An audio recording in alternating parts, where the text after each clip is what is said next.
Hechos, capítulo 5, vou ler do versículo 12 ao versículo 16. Vocês podem acender a luz? Pode acender a luz, por favor, Diácono Bruno. Glórias a Deus. Diz assim o título: muitas señales e maravilhas. E por la mano dos apóstolos se havia muitos señales e prodígios em el pueblo, e estavam todos unânimes em el pórtico de Salomão. De los demás, ninguém se atrevia a juntar-se com eles, mas o pueblo los alabava grandemente. E os que creiam em el Senhor aumentava mais, grande número assim de homens como de mulheres, tanto que sacavam os enfermos a calles e los poniam em camas e leitos, para que ao passar Pedro, ao menos sua sombra caísse sobre algum deles. E a das cidades vecinas, muitos veniam a Jerusalém, traindo enfermos e atormentados de espíritos imundos, e todos eram sanados. Senhor Deus Padre Santo, Deus de poder, quero me quedar muito pequeno a hora, Senhor. Senhor Deus, usa-me, ó Padre Santo, Deus poderoso. Trabalha, Senhor Deus, em minha vida primeiro, ó Deus, para poder, Senhor Deus, cuidar dessa igreja e toda a congregação. Trabalha, Padre Santo. Ajuda-nos, Senhor, pela compreensão da palavra. Que podamos, Senhor Deus, nos manter em silêncio. Que podamos nos manter em tua palavra para escutar aquilo que tu tens para cada um de nós. Te damos graças ao Padre Santo por todo. Em nome de Jesus Cristo. Amém e amém. Glórias a Deus. Aleluia. Que podamos estar atentos com a presença de Deus, amém? Que podemos estar atentos com a palavra do Senhor. É interessante, glórias a Deus, aleluia, glórias ao Senhor. É interessante que vemos aqui um passagem interessante em a Bíblia, quando os apóstolos estavam ali em pórtico de Salomão, na área de tempo chamado pórtico, sim, e estavam ali Pedro, estavam ali todos os discípulos ali, os apóstolos na hora, e estavam ali para predicar a palavra, levar a palavra de Deus. É interessante ver aqui, o que Deus quer chamar nossa atenção, é a fé dessas pessoas, que estavam dispostos para receber suas bendições. Que é muito diferente do dia de hoje, irmão. Muito diferente do dia de hoje. Digo isso porque naquela época, na época de Jesus, quando as pessoas escutavam na prédica, elas já se entregavam para Deus, aceitavam Jesus Cristo, reconheciam seus próprios pecados e se entregavam ali, tanto que o bautismo em las águas eram muito prontos. Hoje em dia, tarde, hoje em dia temos que esperar, preparar a pessoa. Naquela época já tinha a compreensão, a pessoa se entregava. Eu quero ser Jesus, eu entendo que Ele é Salvador, eu quero me entregar. Hoje em dia vemos muitas dúvidas. Mas, por quê? Não, a Bíblia diz que há tantos milagros, hoje em dia difícil ver. Não? Difícil ver, foi ali na igreja, não vê o milagre, às vezes aparece um ou outro. A questão é fé. Da mesma maneira que é aquilo que nos leva ao céu, que é o que nos separa da terra e nos leva ao céu. Fé. Quando temos fé em Jesus, quando temos fé, todo canta, todo é movido por fé. E nos milagres também. A necessidade de ter fé, a necessidade de se entregar para Jesus. Em nome de Jesus Cristo tem poder, já está cantando, declarando isso na nossa vida. Pero há a necessidade de ter esta fé para receber estas bendições do Senhor. Não podemos nos quedar com dúvida. Porque será? Porque não, mas será. É nosso Deus, é promessa, é a palavra dele. Então devemos seguir. E essas pessoas, segundo a palavra de Deus, quando Pedro estava ali predicando, quando os apóstolos estavam ali predicando, todos estavam unânimes. Unânimes. Aí. Y por las manos de los apóstolos se hacían muchos señales y prodigios en el pueblo, y estaban todos unánimes en el pórtico de Salomón. Ahí está por causa de tantos milagros. Porque as pessoas estavam unânimes, estavam todos com um só Espírito, todos direcionados por el Espírito Santo de Deus, todos com uma sola fé, que é unânime. Unânime é estar com um só propósito. Este é unânime. Estamos todos unânimes, todos com um só propósito. Qual é o propósito? De estar no reino de Deus. Qual é o propósito? De estar com o Senhor, de estar na presença do Senhor. Então, claro, se todos estão e há a necessidade, quando chega um enfermo, o milagre acontece. A palavra nos ensina aqui que, miren, versículo 15, que hasta na sombra de Pedro, as pessoas esperavam passar Pedro solo para estar bajo a sombra de Pedro. Diz assim, tanto que sacavam os enfermos a las calles e los poniam em camas e leitos, para que o passar de Pedro, ao menos sua sombra, caísse sobre alguns deles. Por quê? É fé. É tanta unção que Pedro tinha, que as pessoas creiam que em nome de Jesus Cristo, porque era tanta gente, mas na hora que Pedro estava passando, sua sombra já ia sanar, já era suficiente para ser sanado. É isto, amados, que muitas vezes falta para o crente do dia de hoje. É esta fé, esta entrega. Não poner dúvida, será? O pastor está dizendo, mas pastor, é Deus. É Deus. Há que crer nele. Há que crer nele. Então, se está sendo declarado tu bendição, se está sendo declarado tu sanidade, se está sendo declarado transformação em tu vida, creia. Amados, o inimigo, ele sempre quer poner algo para enganar nós outros.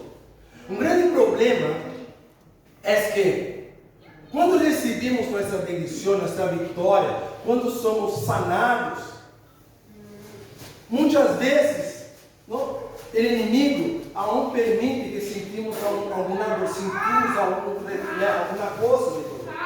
E às vezes até empeoramos, pero isto não significa que não está sanado. Cuidado, porque é trampa. Há que crer. Porque este dolor já não é mais. Se crê, este dolor desaparece. O problema é que às vezes a pessoa vem aqui adiante, recebe, sente dolor, não estou sanado. Aí chega aí fora, sente dolor, uns 2, 3 dias, e a pessoa desanima. Aí dá legalidade para o inimigo trabalhar. Então, se aí que quando se sente alguma coisa, Deus me sanou. Já foi declarado, já não tem, mas isso aqui não é nada, isso aqui é o inimigo que está tentando pôr algo. E isso desaparece. Então você tem que entender como funciona o reino de Deus para receber aquilo que Deus tem para nós outros, tem para os salvos, tem para os tuyos. Temos que estar preparados para isso, amados. E isto é quando conhecemos o Espírito Santo. Essas pessoas conheciam o Espírito Santo, porque eles já estavam, eram judeus que já estavam ali no Antigo Testamento, já viam Jesus Cristo, já tiveram a oportunidade de conhecer, e quando via Pedro, e quando via os apóstolos, essas pessoas se prostravam, diziam, Pedro está chegando, vamos levar lá ele acamado, que está na cama, aquele que está enfermo, põe ali em pórtico, põe ali em lacaio, porque Pedro está chegando. Amém, aleluia. Lo mesmo tem que ser com nós outros. Hoje é dia de culto, hoje vai para o culto, porque hoje é dia de minha vitória. Hoje vou ali, vou buscar minha bendição. Eu tenho certeza que vou ser bendecido. Eu tenho certeza que vou ser transformado. Eu tenho certeza que vou ser sanado. Tenho certeza que aquilo que está passando com meu filho, aquele problema que está passando com meu esposo, não vai ser mais. Eu tenho certeza, porque eu vou agora na igreja buscar minha vitória. E saia da igreja crendo na vitória. Aí é que está a diferença. E é nisto, amados irmãos, que devemos crer. É nisto que devemos estar firmes para correr as vitórias do Senhor em nossas vidas. Santo eres Jesus, aleluia. Esse texto nos põe algumas coisas aqui que são muito fortes para nossas vidas.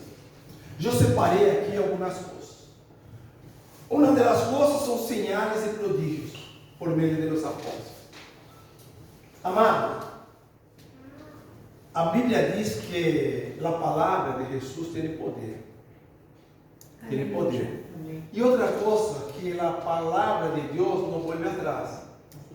Então, se aqui está dizendo que a palavra tem poder. E há que crer, ela tem poder. Os milagres vão acontecer em tu casa. Pero declara ali em tu casa. Aleluia. Não te queda com dúvida. Será que o pastor está dizendo? Declara bendição. Tem problema com tu filho? Vá ali na alfombra dele, ali, vai na cama dele, ora ali. Se ele não quer que ore, vai quando não está, ora, ele decreta, determina as bendições na vida de tu filho. Não permita que o inimigo trabalhe na vida dele e na tua também por falta de fé. Porque se tu não tens fé, tu não vai declarar que o inimigo está ganhando. Então, declara. Chega ali e diz: não, eu não aceito estes problemas na vida de mim. Eu declaro bendição e vitória. Eu não aceito nenhum mal na vida de mim. Eu não aceito malas amistades. Em nome de Jesus Cristo, meu, vá para a igreja. Determina em nome de Jesus Cristo para que Deus possa operar na vida dele, encontrar ali espaço para operar. Outra coisa importante é que a igreja estava unânime, com um só propósito. Amém. Amados, a igreja não pode caminhar dividida. A igreja tem que estar com um só propósito. Aleluia. Nós temos que estar com um só propósito em nossas vidas, que é ter a salvação completa, ter a salvação em nossas vidas e fazer a vontade do Senhor. Não é Senhor e Salvador? Então, não só ser salvo por Ele, mas também servir a Ele. Existe ser Senhor. E é isso que devemos fazer. Mas como? Unânimes. Nadie pode trabalhar só. Nem o pastor pode fazer as coisas só. O pastor depende da igreja e o pastor depende de um superior dele, que é meu pastor ali em Brasília. Então, essa coisa de pastor que caminha solo, cuidado. Pastor que caminha solo, hace tonteria. Por quê? Porque está solo. Porque não tem revestimento espiritual. Falta de revestimento espiritual. Há que ter esta cobertura espiritual. Isso é o Espírito Santo, é na igreja, é o funcionamento da igreja. Então, isso tem que acontecer. Outra coisa, vemos aqui que o povo está alabando aos apóstolos. Diz aqui a palavra. Aleluia. Diz aqui a palavra, no versículo 13: de los demás, nenhum se atrevia a juntar-se com eles, mas o povo los alabava grandemente. Reconhecia que Deus estava na vida de los apóstolos. Isto é algo importante também. O que significa isso? Significa que se o pastor, um predicador, um irmão está orando por ti e está declarando, creia que Deus está operando através dele para te bendecir. Amém. Creia. Lo que está em juego aí é tu bendição. Amém. Não pode negar, não quita as dúvidas, porque nas dúvidas Deus não opera. Donde há dúvida, Deus não opera. Aleluia. Não podemos ter dúvida, temos que ter certeza. E como vamos ter certeza? Conhecendo a palavra, lendo, conhecendo a palavra, lendo todos os dias, leia um versículo, medita, haga uma reflexão em cima daquele versículo. Antes de sair de casa, leia um versículo. Quando chegue na hora da comida, leia um versículo. Na hora de dormir, leia um versículo. Tenha o costume de ler o versículo, para que Deus possa falar contigo, para que possa entender. Aí se tem dúvida, pergunta a alguém, pergunta a um irmão. Mas sempre há, amados, temos que ter esta necessidade de ler, porque Deus habla através da palavra. Amém. Aleluia. Muitas vezes, os crentes querem vitória, mas não querem ler. Querem vitória, mas não querem conhecer. A palavra diz que até o povo de Deus não perece por falta de conhecimento. Não conhece, o inimigo entra. Não conhece a palavra, não sabe, não consegue separar o que é de Deus do que não é de Deus. Aceita qualquer coisa que chega. Agora, aquele que conhece a Bíblia, não, isto não está bem, isto está mal, e eu tenho que melhorar nisso. Não, aquilo que a pessoa está dizendo não é de Deus, não é por aí. Então, você tem que conhecer. Se conhecemos a palavra, sabemos como ser. E é isso que nós outros devemos fazer. Por isso estavam todos aí alabando. Oh, Pedro chegou, outros apóstolos chegaram. Agora sim é bendição. Agora sim eu sei que serei bendecido, porque eles estão cheios da unção de Deus. Então chega cerca ali, porque a hora que passar, está na sombra de Pedro, sei que vai ser bendecido, porque